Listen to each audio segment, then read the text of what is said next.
Hello, and welcome to this session on expansion of animal advocacy and concern for wild animal suffering in India with Aditya SK. I'm Brian, and I'll be the MC for this session. We'll be starting with a 16-minute talk by Aditya, then we'll move on to a live Q&A session where he will respond to some of your questions. You can submit questions using the box to the right-hand side of this video. You can also vote for your favorite questions to push them higher up the list. Now, it is my pleasure to introduce our speaker for this session. Aditya is currently working with animal ethics on animal advocacy and welfare biology with outreach coordination and research in India. His interest is in addressing suffering risks for all sentient beings through education and academic outreach. He is also currently pursuing graduation in animal protection law and volunteers with AllFed to prepare for global catastrophic risks in India. Please be aware that Aditya's slides include some images of animals suffering in the wild, which some viewers may find disturbing. But without further ado, here's Aditya. Thank you, and hello everyone. My name is Aditya, and I'm the coordinator for animal ethics in India. Today, I'm going to talk to you about expanding animal advocacy and especially about raising concern for wild animal suffering in India. To give you a little bit of context about why we think working in India is important, India has a population of 1.4 billion people, and along with the growing population and rapid urbanization, India is experiencing a growing middle class population, which is more interested towards animal based products and value added products. Since 2019, when India became the fifth largest economy in the world, animal agriculture and farming has been one of the most important part of the economy, contributing to 16% of the national GDP, and over 20.5 million people are working in this sector. Indian dairy industry is of particular importance, valued around 70 billion US dollars. It accounts for 67% of the value of Indian animal agriculture system.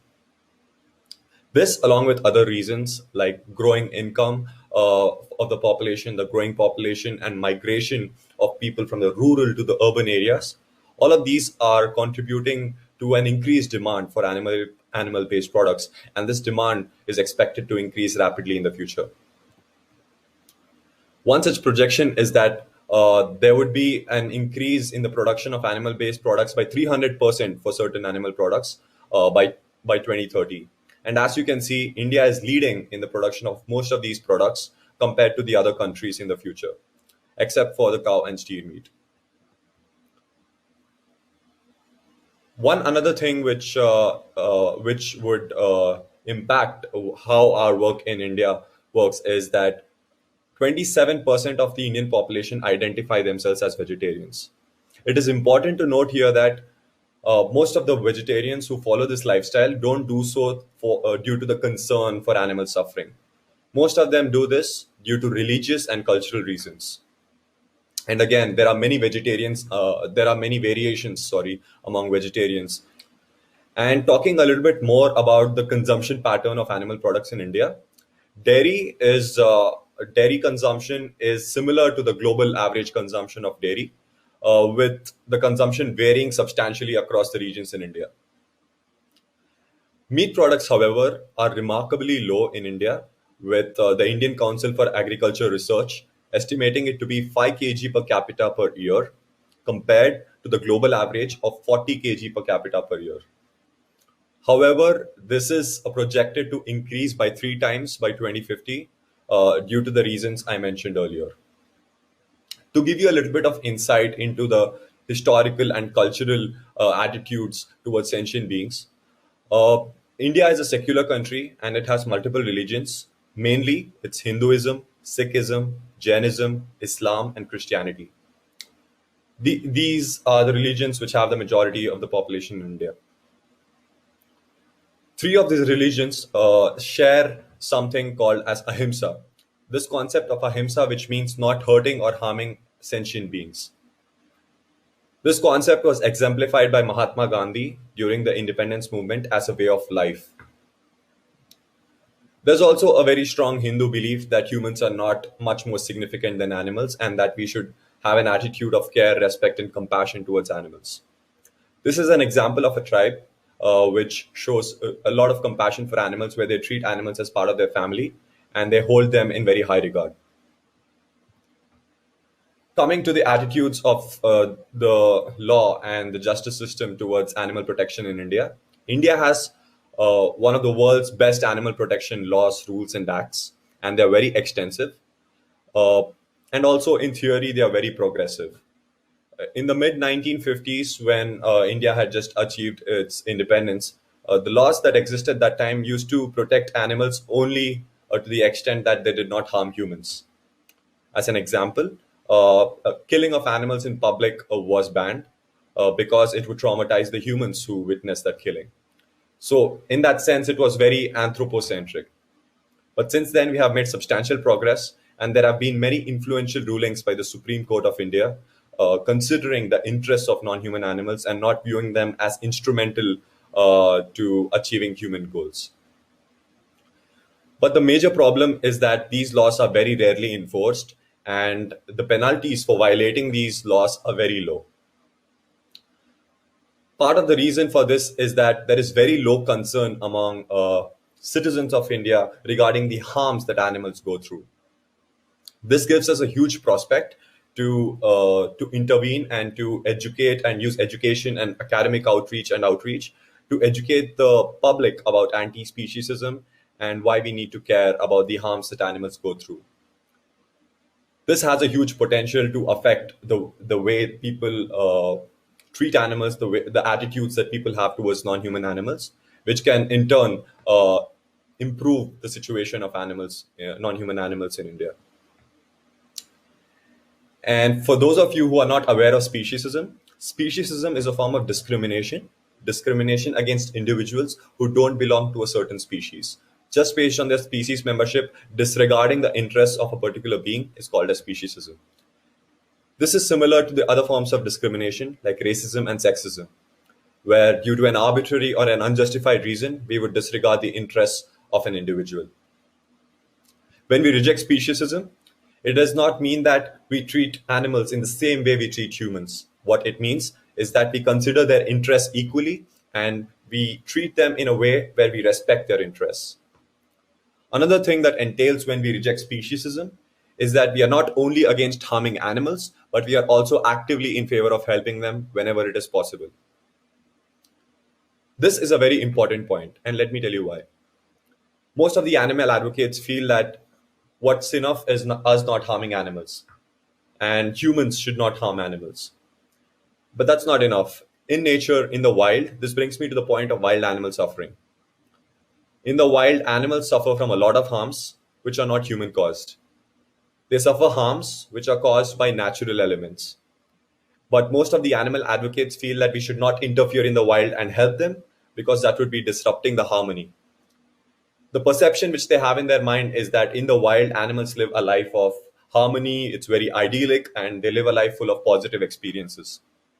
But let me show you why that is not necessarily true.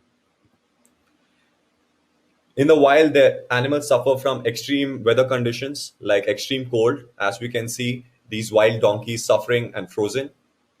Similarly, animals also suffer during droughts and famines where they lose their source of food, water, and in search of food and water, they spend so many days that they usually end up dying of thirst and starvation, which is a very painful way to die. Not only that, diseases are more common than you think. Animals in the wild face a frequent infection of diseases. For example, the rabbit here is facing lycotomaxis, which is a very painful and stressful disease, which usually ends up in the animal dying.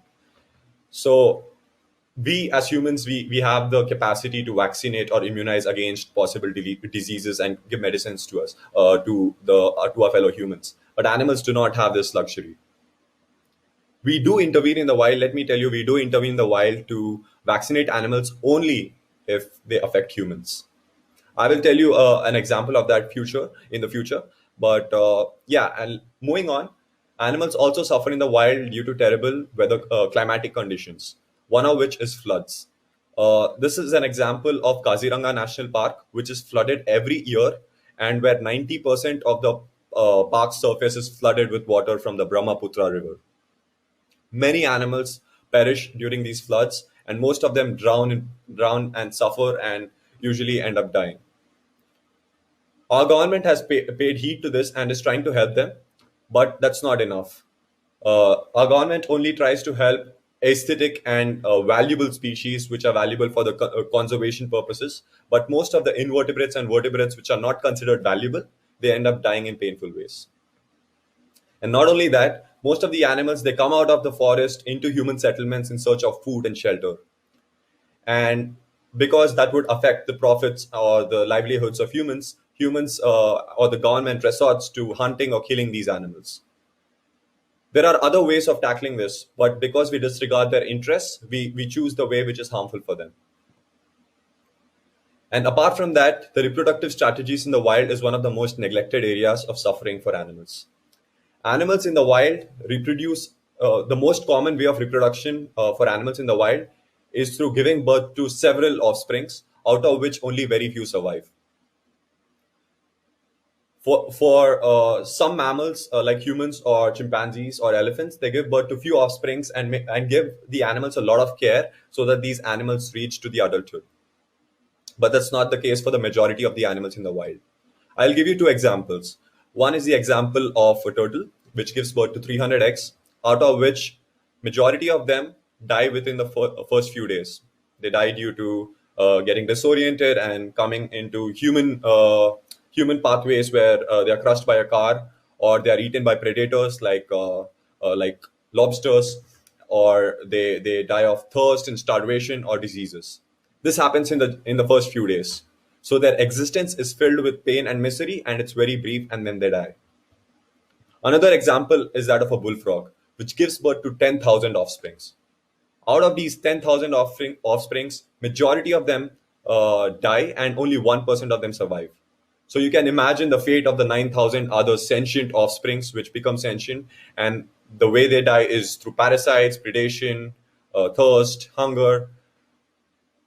So this and the reasons that I've mentioned before give us a gives us a reason to expect that majority of the animals that come into existence in the wild live lives which are very brief and filled with pain and suffering.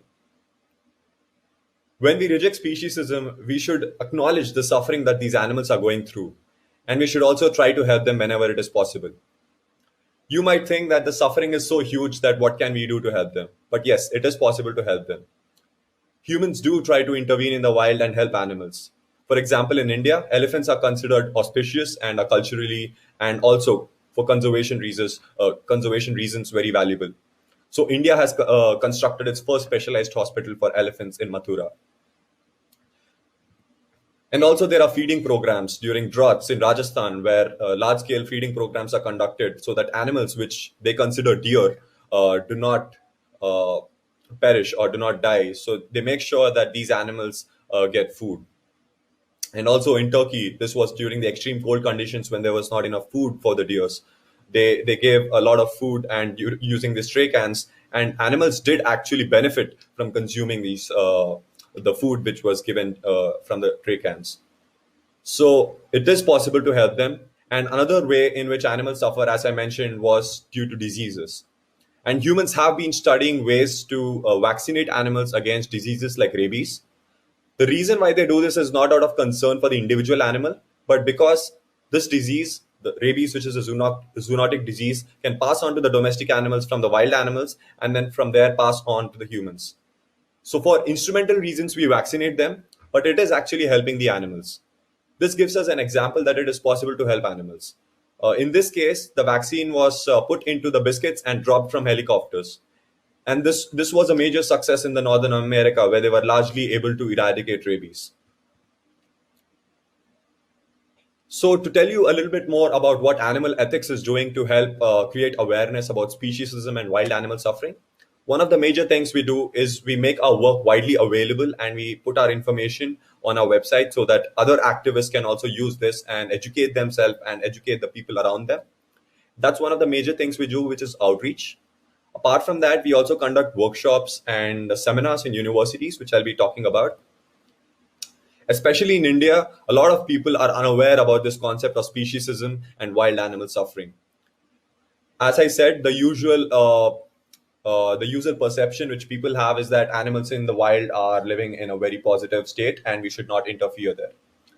But again, we have given arguments for this and against this in our website, and we have recently made this available in Hindi, which is the most widely spoken language in the country.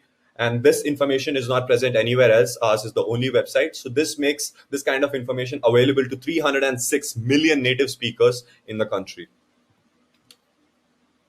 Yes, and also we are giving talks, seminars, and talks and seminars in universities and colleges. What we are promoting is the field of welfare biology.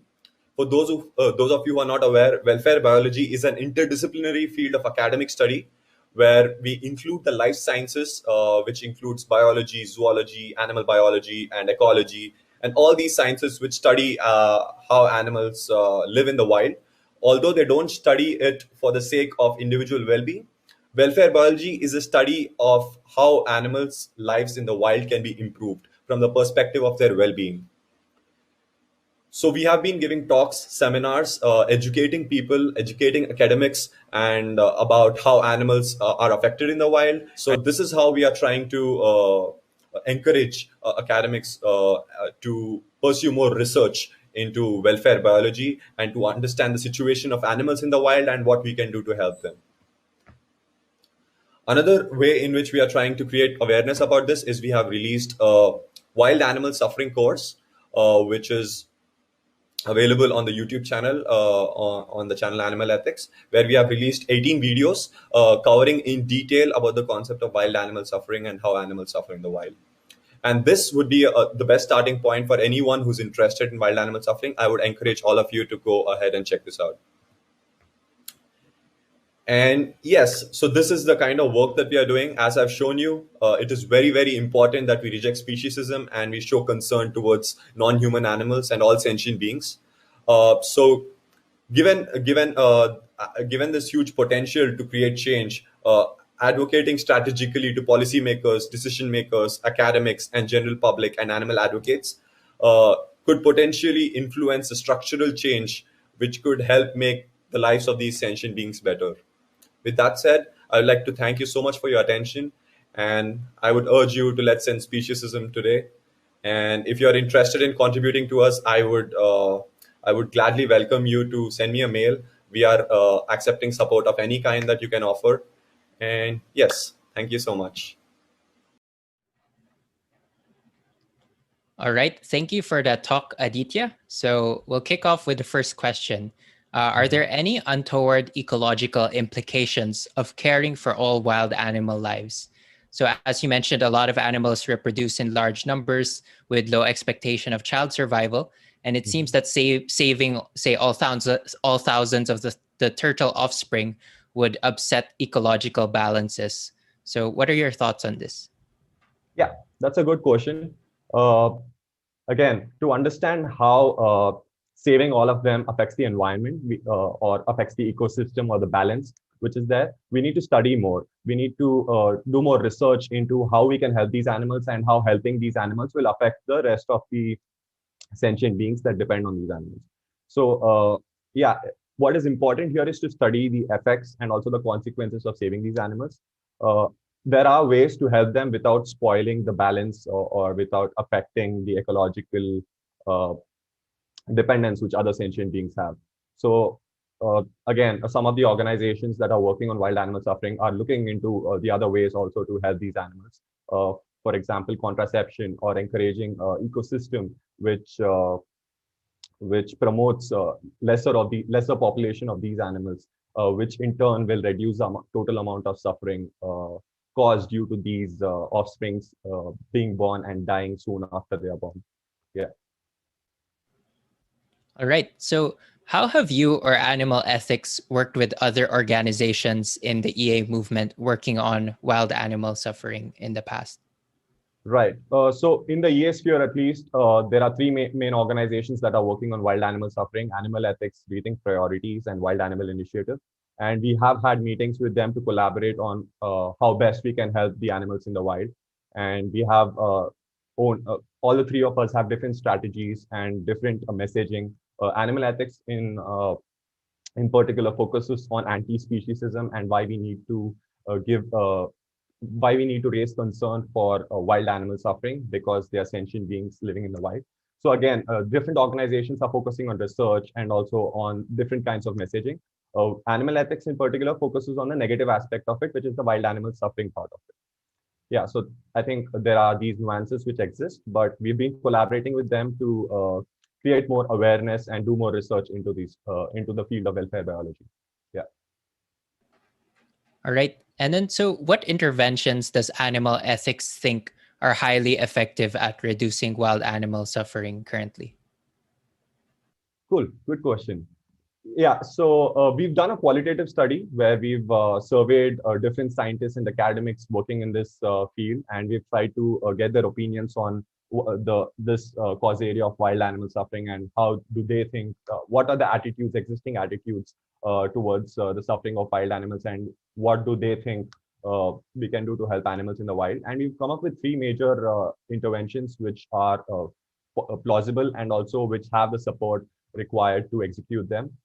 One, which is vaccinating animals. As I mentioned, animals in the wild suffer from a lot of diseases, and there has already been work being done to vaccinate animals, but that was being done for instrumental reasons, like for the benefit of humans or for the purposes of conservation. But we can still vaccinate them on a large scale and protect them. There are wild animals suffering from multiple diseases like brucellosis, the swine fever, and rabies. So it is possible to help them. It's just that we need to shift the concern from ecosystem conservation of species to the individual well-being of wild animals. Yeah, and two more interventions which we also found could be effective were that of helping animals during natural disasters. For example, right now we are researching on how animals are affected by floods and what can be done to help them. In one of the national sanctuaries in India, which is Kaziranga National Park, every year we have a flood where over 90% of the park is inundated, as I mentioned in the talk. So the government has constructed artificial highlands where the animals can escape the flood water, which is constructed at an elevated level. So the animals can escape from flood water and can take shelter over there. And again, also government has installed food system for them so that they can get food. And there's also veterinary services on these artificial highlands. So again, this is the second intervention which we think can help right now. And the third one is urban wild animals. So a lot of people like the best starting point to learn about how wild animals suffer and how we can help them is by focusing on how animals which live in the urban, which are close to the human settlements, like pigeons or squirrels, are affected and what we can do to help them. And then we can use this data to move on to the wild and to understand how wild animals are affected. And we can use the data which we get from helping urban wild animals to understand more about how the animals which are not in human contact are affected and what we can do to help them.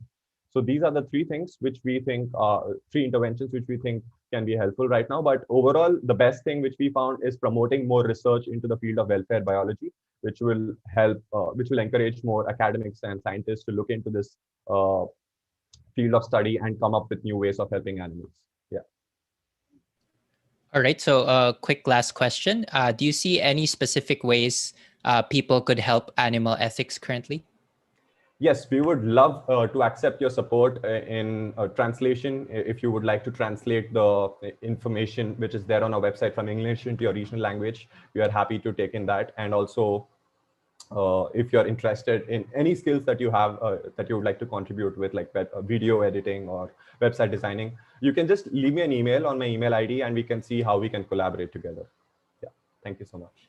All right. That's all the time we have. But thank you for the talk, Aditya. And I hope that all of you enjoy the rest of the conference. Thank you so much. Have a good day.